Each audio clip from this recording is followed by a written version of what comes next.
അനുഗ്രഹിക്കപ്പെട്ട നല്ല സമയത്തിനായി ഞാൻ ദൈവത്തെ സ്തുതിക്കുന്നു, സ്തോത്രം ചെയ്യുന്നു. ദൈവവചനം ശ്രവിച്ചുകൊണ്ടിരിക്കുന്ന എല്ലാ ദൈവമക്കൾക്കും വീണ്ടും വരാമെന്ന് അരുളി ചെയ്തവനായ കർത്താവായ യേശു ക്രിസ്തുവിൻ്റെ തന്നെ നാമത്തിൽ ഞാൻ എൻ്റെ സ്നേഹവന്ദനം അറിയിക്കുന്നു. ഇന്നത്തെ അല്പസമയത്തെ ചിന്തയ്ക്കായി 142 സങ്കീർത്തനം 3 വാക്യം നമുക്ക് വായിക്കാം. എൻ്റെ ആത്മാവ് എൻ്റെ ഉള്ളിൽ വിഷാദിച്ചിരിക്കുമ്പോൾ നീ എൻ്റെ പാതയെ അറിയുന്നു. ഞാൻ നടക്കുന്ന പാതയിൽ അവർ എനിക്കൊരു കെണി ഒളിച്ചു വെച്ചിരിക്കുന്നു. അനുഗ്രഹിക്കപ്പെട്ട ഒരു വേദവാക്യമാണ് നാം കേട്ടത്. ദാവീദിനെ പോലെ ദൈവത്തിൻ്റെ ഹിതമെല്ലാം ചെയ്ത് ദൈവത്തെ അനുസരിച്ച് ജീവിക്കുന്ന വ്യക്തികൾക്ക് അവരുടെ ജീവകാലത്തൊരിക്കലും ഒരു പ്രതികൂലവും ഉണ്ടാവുകയില്ല എന്ന ചിന്താഗതി വേദാനുസൃതം അല്ല.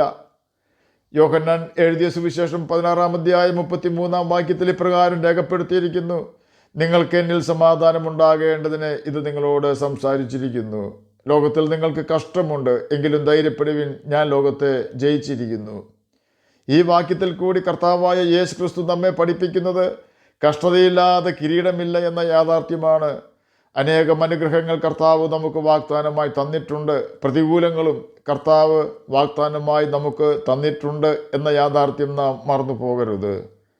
എന്നാൽ യേശു ക്രിസ്തുവിനെ അനുസരിച്ച് ജീവിക്കുന്ന വ്യക്തികളുടെ ജീവിതത്തിൽ കടന്നു വരുന്ന ഓരോ പ്രതികൂലങ്ങളും ആ വ്യക്തികൾക്ക് ലഭിക്കുന്ന ഉയർച്ചകളുടെ പടവുകളാണെന്ന് പിന്നത്തേതിൽ അവർ മനസ്സിലാക്കും. ഓരോ പ്രതിസന്ധിയിലും അതിനോട് കൂടെ തന്നെ പ്രത്യാശയും കർത്താവ് നമുക്ക് തരുന്നുണ്ട്. അതുകൊണ്ട് ദൈവഭയം ഉള്ളവർ, ദൈവത്തെ അനുസരിക്കുന്നവർ, അവൻ്റെ പ്രമാണം അനുസരിക്കുന്നവർ തകർന്നു പോകാതെ പിടിച്ചു നിൽക്കുന്നു. യുദ്ധമില്ലാത്ത അവസ്ഥയ്ക്കോ പ്രതികൂലങ്ങൾ ഒന്നുമില്ലാത്ത അവസ്ഥയ്ക്കോ അല്ല സമാധാനമെന്ന് പറയുന്നത്. പിന്നെയോ യേശു നമ്മുടെ കൂടെ ഉള്ള അവസ്ഥയ്ക്കാണ് സമാധാനമെന്ന് പറയുന്നത്. കാരണം യേശു സമാധാന പ്രഭുവാണ്. അതുകൊണ്ടാണ് തൻ്റെ ചങ്കിൽ കുന്തം കുത്തിയിറക്കുന്ന വ്യക്തികൾക്ക് വേണ്ടി യേശു പ്രാർത്ഥിച്ചത്: പിതാവേ, ഇവർ ചെയ്യുന്നത് ഇന്നതെന്ന് ഇവർ അറിയായികയാൽ ഇവരോട് ക്ഷമിക്കണമേ എന്ന്.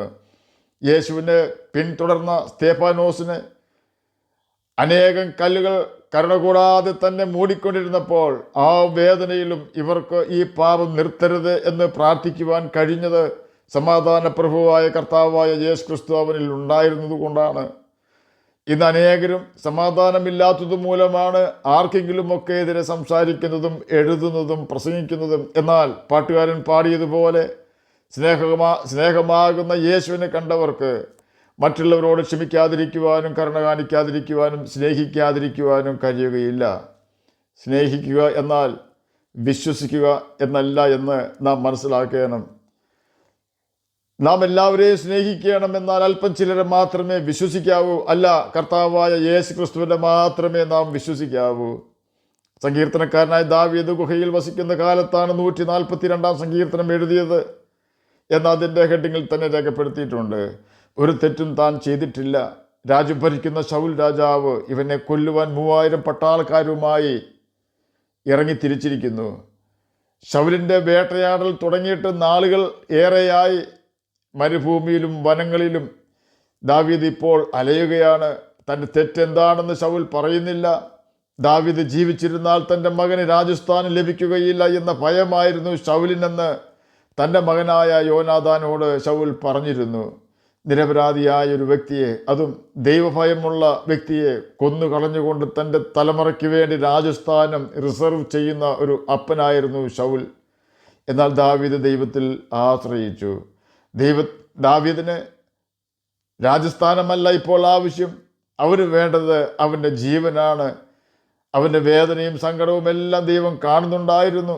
തൻ്റെ മകനായ ദാവീദിനെ ദൈവം സംരക്ഷിക്കുന്നുണ്ടായിരുന്നു. എങ്കിലും ദൈവത്തെ അനുഭവിക്കുവാൻ ദാവീദിന് കഴിയുന്നുണ്ടെങ്കിലും ദൈവത്തെ കാണുവാൻ അവന് കഴിയുന്നുണ്ടായിരുന്നില്ല.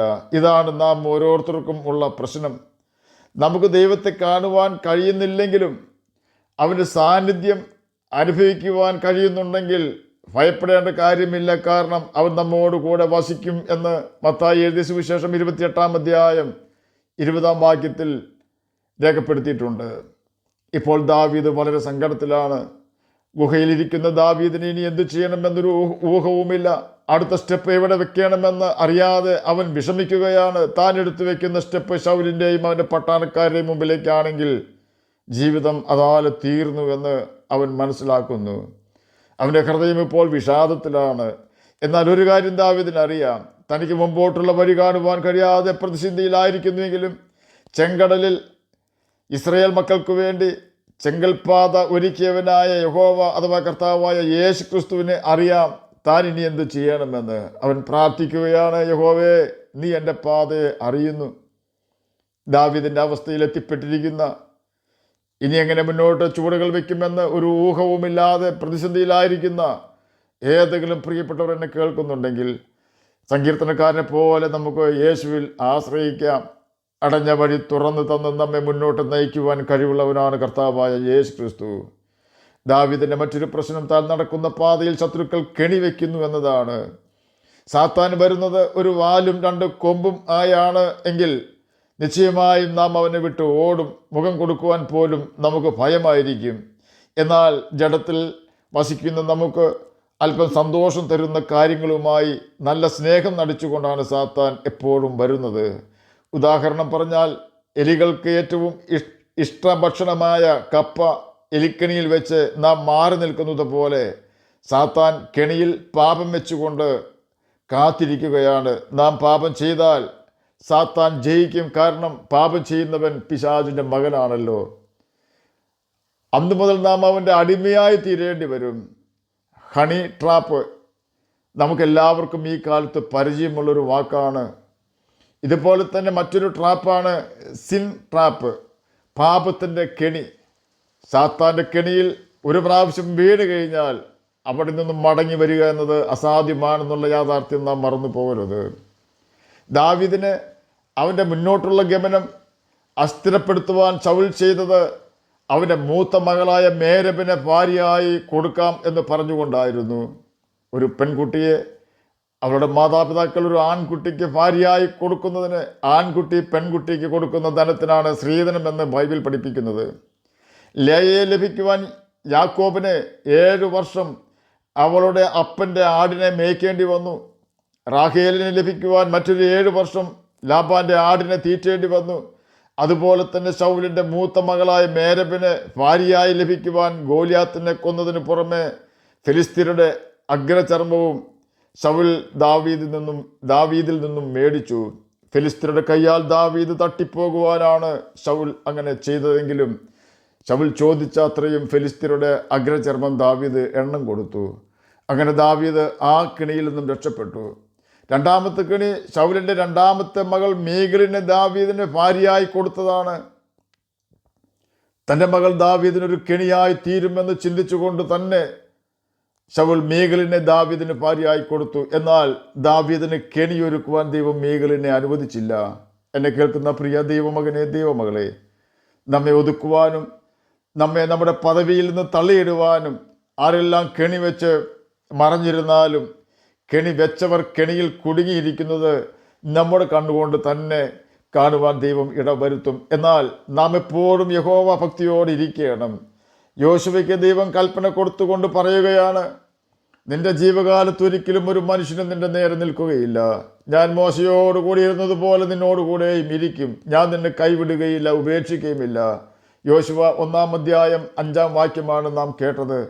യോശുവയ്ക്ക് ദൈവം കൊടുത്ത വാഗ്ദാനമാണ് നാം കേട്ടത്. എന്നാൽ ആ വാഗ്ദാനം കർത്താവ് നിറവേറ്റണമെങ്കിൽ യോശുവ 1-ാം അധ്യായം 8-ാം വാക്യത്തിൽ യഹോവ യോശുവയ്ക്ക് കൊടുത്ത കൽപ്പന അവൻ അനുസരിക്കണമായിരുന്നു. അത് ഇപ്രകാരമാണ് രേഖപ്പെടുത്തിയിരിക്കുന്നത്: ഈ ന്യായപ്രമാണ പുസ്തകത്തിലുള്ളത് നിന്റെ വായിൽ നിന്നും നീങ്ങിപ്പോകരുത്. അതിൽ എഴുതിയിരിക്കുന്നത് പോലെയൊക്കെ പ്രമാണിച്ച് നടക്കേണ്ടതിന് നീ രാവും പകലും അത് ധ്യാനിച്ചുകൊണ്ടിരിക്കണം. ധ്യാനിക്കുക എന്നാൽ സീക്കിംഗ് ഗൈഡൻസ് ഫോർ ലൈഫ് എന്നാണ് അർത്ഥം. അതായത് നീ ന്യായപ്രമാണത്തെ നിന്റെ ലൈഫ് സ്റ്റൈൽ ആക്കണമെന്ന് സാരം. എന്നാൽ നിന്റെ പ്രവൃത്തി സാധിക്കും, നീ കൃതാർത്ഥനായും ഇരിക്കും. ഈ കൽപ്പനയും വാഗ്ദാനങ്ങളും എല്ലാം യോശുവയ്ക്ക് ലഭിച്ചുവെങ്കിലും യോശുവയ്ക്ക് അനേകം യുദ്ധങ്ങൾ ചെയ്യേണ്ടി വന്നു. ആ യുദ്ധങ്ങൾ യോശുവയെ തളർത്തുകയല്ല, ആ പ്രതികൂലങ്ങൾ അവനെ ശക്തനാക്കുകയാണ് ചെയ്തത്. യോശുവ യുദ്ധത്തിന് ചെന്നിരുന്നെങ്കിലും യഹോവയായ ദൈവമായിരുന്നു ഇസ്രായേൽ മക്കൾക്ക് വേണ്ടി യുദ്ധം ചെയ്തത് എന്ന് യോശുവ 10-ാം അധ്യായം 40 മുതൽ 43 വരെയുള്ള വാക്യങ്ങളിൽ വിശദീകരിച്ചിട്ടുണ്ട്. അതുപോലെ തന്നെ ദാവീദിന് മുന്നോട്ട് പോകുവാനുള്ള വഴി അറിയാതെ ഗുഹയിലായിരിക്കുന്ന അവസ്ഥയിലാണെങ്കിലും അവന് അഭിഷേകം ചെയ്ത കർത്താവ് അവന് വേണ്ടി യുദ്ധം ചെയ്യുന്നുണ്ടായിരുന്നു. അതുകൊണ്ടാണ് ദാവീദിന്റെ ഭാഷയിൽ പറഞ്ഞാൽ, എനിക്കും മരണത്തിനും ഇടയിൽ 4 വിരൽ നീളം മാത്രം എന്നും ഞാനൊരു ദിവസം ശൗലിൻ്റെ കയ്യാൽ പട്ടുപോവുകയേ ഉള്ളൂ എന്നും ദൈവം എനിക്ക് വേണ്ടി എന്ത് ചെയ്യുമെന്ന് ഞാൻ അറിയുവോളം എൻ്റെ അപ്പനും അമ്മയും ഇവിടെ നിൽക്കട്ടെ എന്നും പറഞ്ഞ ദാവീദ് ദൈവം തൻ്റെ സിംഹാസനം സ്ഥിരപ്പെടുത്തിയെന്ന് അറിഞ്ഞു എന്നുകൂടി ബൈബിളിൽ രേഖപ്പെടുത്തിയിട്ടുണ്ട്.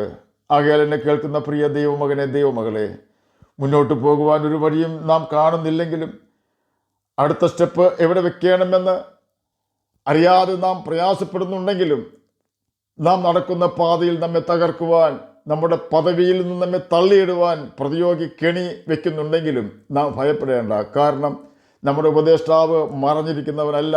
നമ്മുടെ ഉപദേഷ്ടാവായ യഹോവ അഥവാ കർത്താവായ യേശു ക്രിസ്തു ഇതെല്ലാം കാണുന്നുണ്ട്. അവരുടെ ദീർഘക്ഷമ ഒന്നുകൊണ്ട് മാത്രം അല്പം താമസിക്കുന്നു എന്ന് മാത്രം. എങ്കിലും ഒരു ദിവസം നമുക്ക് വേണ്ടി കർത്താവ് നീക്കി വെച്ചിട്ടുണ്ട്. യോശുവ 1-ാം അധ്യായം 8-ാം വാക്യത്തിൽ രേഖപ്പെടുത്തിയിരിക്കുന്നത് പോലെ ദൈവവചനത്തെ ലൈഫ് സ്റ്റൈലാക്കി നാം ജീവിച്ചാൽ ശത്രു കരയുകയും നാം സന്തോഷിക്കുകയും ചെയ്യും. ആകയാൽ നമ്മുടെ എല്ലാ അവസ്ഥയും അറിയുന്നവനായ കർത്താവായ യേശു ക്രിസ്തു തന്നിട്ടുള്ള കൽപ്പനകൾ അനുസരിച്ചുകൊണ്ട് ജീവിക്കുകയും നിത്യജീവനെ നമുക്ക് അവകാശികളായി തീരുകയും ചെയ്യാം. അതിന് കർത്താവ് നമ്മെ സഹായിക്കട്ടെ എന്ന് പ്രാർത്ഥിച്ചുകൊണ്ട് ഞാൻ എൻ്റെ വാക്കുകളൊന്ന് വിരമിക്കുന്നു. നമുക്ക് പ്രാർത്ഥിക്കാം. ഞങ്ങളെ സ്നേഹിക്കുന്ന സ്വർഗീയ പിതാവേ, നല്ല വചനത്തിനായി അങ്ങയെ സ്തുതിക്കുന്നു, സ്തോത്രം ചെയ്യുന്നു. എന്നെ കേൾക്കുന്ന ഏതെങ്കിലും പ്രിയപ്പെട്ടവർ സമാധാനമില്ലാതെ ബുദ്ധിമുട്ടുന്നുവെങ്കിൽ അങ്ങർക്ക് സമാധാനം കൊടുത്ത് സഹായിക്കണമെന്ന് ഞാൻ പ്രാർത്ഥിക്കുന്നു. രോഗത്താൽ ഭാരപ്പെടുന്നവർക്ക് രോഗസൗഖ്യം കൊടുക്കണമേ. പഠിക്കുന്ന കുഞ്ഞുങ്ങൾക്ക് പഠിക്കുവാനുള്ള ബുദ്ധിയും ജ്ഞാനവും ഓർമ്മശക്തിയും കൊടുക്കണമേ. പ്രാർത്ഥന കേട്ടതിനായി സ്തോത്രം, യേശുവിൻ്റെ നാമത്തിൽ തന്നെ ആമേൻ. കർത്താവ് എല്ലാവരെയും അനുഗ്രഹിക്കട്ടെ. സ്തോത്രം.